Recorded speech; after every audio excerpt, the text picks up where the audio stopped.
Karthigai Deepam serial September 11 எபிசோடில் என்ன நடக்கலாம் அப்படிங்கிறத ரிவ்யூவாக பார்த்துடலாங்க. இனியன் ரொம்ப சோகமாக வெளியே திண்ணையில் உட்காந்துட்ருக்காங்க. அப்போது கார்த்திக் வந்து ஃபோன் பேசிகிட்டே வெளியே வராங்க. இனியனை பார்த்ததுமே ஃபோனை கட் பண்ணிவிட்டு, ஏண்டா இனியன் ரொம்ப சோகமாக உட்காந்துட்ருக்க, என்ன ஆச்சு அப்படின்னு சொல்லி கேட்க, ஒன்றும் இல்லைம்மாமா சும்மா தாங்கிறாங்க இனியன். சரி, உங்கள் ஊரில் திருவிழாலாம் நடக்குதில்ல, அங்கே எதுவும் போட்டியெல்லாம் இல்லையா அப்படின்னு சொல்லி கேட்க, இருக்குமாம்மா, ஆனால் 1ஆவதுலேருந்து 5ஆவது வரைக்கும் இருக்கிற பசங்களுக்கு, அதுக்கப்புறம் 6ஆவதுலேருந்து 12ஆவது வரைக்கும் இருக்கிற பசங்களுக்குன்னு 2 பிரிவாக மட்டும்தான் பிரிச்சிருக்காங்க. ஆனால் என்னால் பெரிய பசங்களோடு சேர்ந்து போட்டி போட முடியல, ஜெயிக்கவும் முடியல மாமா அப்படின்னு இனியன் சொல்லிட்டு இருக்க. சரி, உங்கள் ஊரில் சைக்கிள் ரேஸ் எல்லாம் இல்லையா அப்படின்னு சொல்லி கேட்க, இருக்கு மாமா, சாயங்காலம் ஸ்லோ சைக்கிள் ரேஸ் நடக்க போகுது அப்படின்னு இனியன் சொல்ல, சரி அதுக்கு சின்னவங்க பெரியவங்கெல்லாம் தேவையில்ல, அதுக்கு வேணா நீ கலந்துக்கலாம்ல அப்படின்னு சொல்லி கார்த்திக் கேட்க, எனக்கு தான் சைக்கிள் ஓட்டவே தெரியாதே மாமாங்கிறாங்க இனியன். சரிடா, அதனால் என்ன, நான் கற்றுத்தரேன் அப்படின்னு கார்த்திக் சொல்ல, எப்படி மாமா சாயங்காலத்துக்குள்ளே நான் ஓட்டி கற்றுக்கிட்டு ஜெயிக்க முடியும்னு இனியன் கேட்க, டேய் நல்லா சைக்கிள் ஓட்ட 3 மணி நேரம் ட்ரைனிங் எடுத்தாலே போதும். ஒரு சிலர் டெய்லி கொஞ்ச நேரம்னு ஒரு வாரத்தில் கற்றுப்பாங்க. ஆனால் நம்ம விடாமுயற்சியாக ஓட்டிகிட்டே இருந்தோம்னா குறைஞ்சபட்சம் 3 மணி நேரத்தில் கற்றுக்கலாம். நான் உனக்கு சொல்லித்தரேன்டா, சைக்கிள் இருக்குல்ல அப்படின்னு கார்த்திக் கேட்க, இருக்கு மாமா அப்படின்னு சொல்ல, சரி வான்னு சொல்லிட்டு கார்த்திக் வந்து கிரவுண்டுக்கு கூட்டிகிட்டு போக சொல்கிறாங்க. இனியனும் அதே மாதிரி ஒரு இடத்துக்கு கூட்டிகிட்டு போகிறாங்க. டேய் எங்கடா கூட்டிகிட்டு வந்திருக்க அப்படின்னு சொல்லி கேட்க, மாமா எங்கள் ஊரில் எல்லா பசங்களும் இங்கே தான் சைக்கிள் ஓட்ட கற்றுப்பாங்க அப்படின்னு இனியன் சொல்ல, சரி நீ முதல்ல சைக்கிளை எவ்வளோ வேகமாக தள்ளுறேன்னு நான் பார்க்கணும், நீ முதல்ல சைக்கிளை தள்ளி காட்டு அப்படின்னு கார்த்திக் சொல்ல, எதுக்கு மாமாங்கிறாங்க இனியன், நீ சைக்கிள் எவ்வளோ வேகமாக தள்ளுறேங்கிறத பார்த்து தான் நீ போட்டியில் வின் பண்ணுவியா மாட்டியாங்கிறது தெரிஞ்சுக்க முடியும் அப்படின்னு கார்த்திக் சொல்ல, உடனே இனியன் ரொம்ப வேகமாக சைக்கிளை தள்ளிட்டு ஓடுறாங்க. டே உனக்கு ப்ரைஸ் கன்ஃபார்ம்டா, சரி இப்போ நான் பிடிச்சிக்கிறேன், நீ மெதுவாக அப்படியே பெடல் பண்ணு அப்படின்னு சொல்லிட்டு கார்த்திக் வந்து பின்னாடி சீட்டை பிடிச்சிக்கிறாங்க. இனியன் வந்து ஃப்ரண்ட்ல பெடல் பண்ணிட்டு போறாங்க. ஒரு ஸ்டேஜ்ல அப்படியே கார்த்திக் வந்து கையை எடுக்கவும் இனியன் ஸ்லிப் ஆகி கீழே விழுகிறாங்க.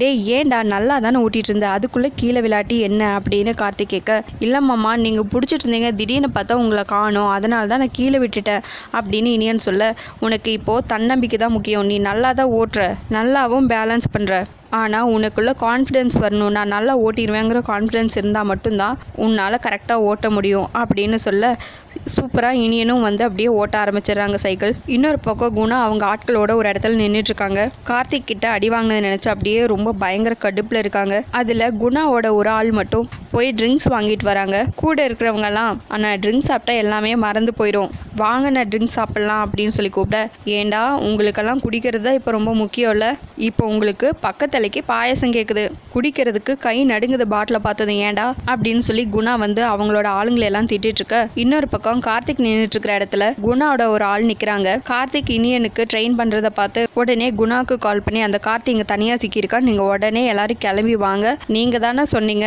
அவன் தனியாக சிக்கிட்டும் பார்த்துக்கலான்னு, இப்போ அவன் தனியாக தான் நிற்கிறான், எல்லா பசங்களும் சைக்கிள் ஓட்டி பழகுவாங்கல்ல, அந்த இடத்துக்கு வந்துருங்க அப்படின்னு சொல்ல, சரின்னு சொல்லி குணா உடனே எல்லாரையும் கூட்டிட்டு அந்த ஸ்பாட்டுக்கு வந்துடுறாங்க. சரி நம்ம இப்படியே ஸ்ட்ரைட்டாக போகக்கூடாது, அவங்கிட்ட அடி வாங்கினதெல்லாம் ஞாபகம் இருக்குல்ல, அதனால இப்படியே போகாமல் கொஞ்சம் மறைஞ்ச மாதிரி ஆளுக்கு 2 பேராக பிரிஞ்சிருந்து அவனை அட்டாக் பண்ணணும் அப்படின்னு சொல்லி பிளான் பண்ணி எல்லாருமா போகிறாங்க. அந்த டைமில் கரெக்டாக மைதிலி வராங்க. அண்ணி நான் சூப்பராக சைக்கிள் ஓட்ட கற்றுக்கிட்ட, மாமா தான் சொல்லி கொடுத்தாரு அப்படின்னு சொல்லிட்டு இனியன் வந்து சைக்கிள் ஓட்டி காட்டுறாங்க. டே இனியா பரவாயில்லடா, நான் எவ்வளோ வாட்டி சொல்லியிருப்பேன் போய் சைக்கிள் ஓட்ட கற்றுக்கோன்னு, ஆனால் அப்போல்லாம் அதை கேட்காம இப்போது உங்கள் மாமா சொல்லி கொடுத்தாருன்னு சொல்லி சூப்பராக சைக்கிள் ஓட்ட கற்றுக்கிட்டடா, அவர் ஊரில் எவ்வளோ பெரிய ஆள் தெரியுமா, அவரை இங்கே சைக்கிள் ட்ரெயினராக மாற்றிட்ட அப்படின்னு மைதிலி சொல்லிட்டு இருக்க, இல்லைங்க எனக்கும் போர் அடிச்சது, அப்புறம் இவனும் சைக்கிள் ரேஸில் கலந்துக்கணும்னு சொன்னான், அதுதான் 2 பேரும் சேர்ந்து அப்படியே வந்துட்டோம் அப்படின்னு கார்த்திக் சொல்ல, சரி வந்து சாப்பிட்ருங்க, நானும் உங்களை சாப்பிட கூப்பிட்றதுக்காக தான் வந்தேன் அப்படின்னு மைதிலி சொல்ல, இல்லைங்க பரவாயில்ல, இன்னும் கொஞ்சம் ட்ரெயின் ஆக வேண்டியது இருக்குது, நாங்கள் அதுக்கப்புறம் வந்துடுறோம் அப்படின்னு கார்த்திக் சொல்ல, இல்லை மாமா எனக்கும் கொஞ்சம் பசிக்குது, நம்ம அப்புறமா வந்து கற்றுக்கலாமே அப்படின்னு இனியன் சொல்ல, சரிடா வா போவோம் அப்படின்னு சொல்லிட்டு கார்த்திக் இனியன் அப்புறம் மைதிலி 3 பேரும் அங்கேருந்து கிளம்பிடுறாங்க. அண்ணன் அவங்க எல்லாரும் கிளம்புறாங்க அப்படின்னு சொல்ல, டே கூட ஆள் இருக்குது பார்த்தல, அவன் தனியாக எப்படி இருந்தாலும் சிக்குவான், அப்பா பார்த்துக்கலாம் அப்படிங்கிறாங்க குணா. இன்னொரு பக்கம் அபிராமி கோயிலுக்கு போயிட்டு நல்லா ஹாப்பியாக வந்துட்டுருக்காங்க. அந்த டைமில் அவங்க மனசுக்குள்ளே அப்படியே யோசிச்சுட்டே வராங்க, என் பையன் எப்படி போனானோ அதே மாதிரி என் பையன் நான் மட்டும் திரும்பி வரணும், அந்த குடும்பம் எது சொன்னாலும் என் பையன் மட்டும் மாறிடவே கூடாது, பத்தாததுக்கு இந்த ஐஸ்வர்யா வேற எரியிற நெருப்பில் எண்ணெய் ஊற்றுற மாதிரி என்னை அப்பப்போ ஏதாவது சொல்லி குழப்பிக்கிட்டே இருக்கா அப்படின்னு சொல்லி யோசிச்சுட்டே வந்துட்டு இருக்காங்க. அப்போ ஒரு கால் வருது அபிராமிக்கு. உடனே அப்படியா அப்படின்னு கேட்டு ஷாக் ஆகி ஹாஸ்பிட்டலுக்கு ஓடி வராங்க அபிராமி. அங்கே பார்த்தா ஐஸ்வர்யா உட்காந்துட்டு இருக்காங்க. ஏய் நீங்கள் என்ன பண்ணிட்டு இருக்க அப்படின்னு சொல்லி அபிராமி கேட்க, இல்லத்த நான் தான் ரிசப்ஷனில் சொல்லி நான் உங்களுக்கு கால் பண்ண சொன்னேன். என்னத்த பண்ணுறது, கடைசி ஆசைன்னு சொல்லி கேட்குறான். என்ன பண்ணுறது, அதனால தான் அப்படி உங்களுக்கு கால் பண்ண சொன்னேன் அப்படின்னு ஐஸ்வர்யா சொல்ல, சரி வான்னு சொல்லிட்டு அபிராமி ஐஸ்வர்யா 2 பேரும் உள்ளே போய் பார்க்குறாங்க. அப்போ நட்சத்திரா தூங்கிட்டு இருக்காங்க. ஐஸ்வர்யா போய் நட்சத்திரான்னு சொல்லி எழுப்ப அப்படியே கண்முழிச்சு பார்க்குறாங்க. அத்தை அப்படின்னு சொல்லி கூப்பிட, உன் வாயால் இனிமேல் என்ன அப்படி அத்தைன்னு கூப்பிடாத, இந்த அத்தை கித்தனால கூப்பிட்ற வேலையெல்லாம் வச்சுக்காத அப்படின்னு அபிராமி சொல்ல, என்ன மன்னிச்சிருங்கத்தை எதுவும் புத்தி கெட்டு போய் இந்த மாதிரியெல்லாம் பண்ணிட்டேன். அதுக்காக நீங்கள் என்ன சொன்னாலும் பரவாயில்ல, ஆனால் அத்தைன்னு மட்டும் கூப்பிட வேணான்னு சொல்லாதீங்க அத்தை அப்படின்னு நட்சத்திரா சொல்லிட்டு இருக்க, நீ என்ன கொஞ்சம் நெஞ்சம் தப்பாக பண்ணியிருக்க, உன்னை பார்த்தாலே எனக்கு அவ்வளோ கோவமாக வருது. ஏதோ கடைசி ஆசைன்னு சொன்னியா, அது என்னன்னு சொல்லு, நான் கேட்டுட்டு கிளம்புறேன் அப்படின்னு அபிராமி சொல்ல, ஏன் அத்தை இந்த நிலமையில என்னை பார்த்து கூட உங்களுக்கு மனசு இறங்கலையா அத்தை?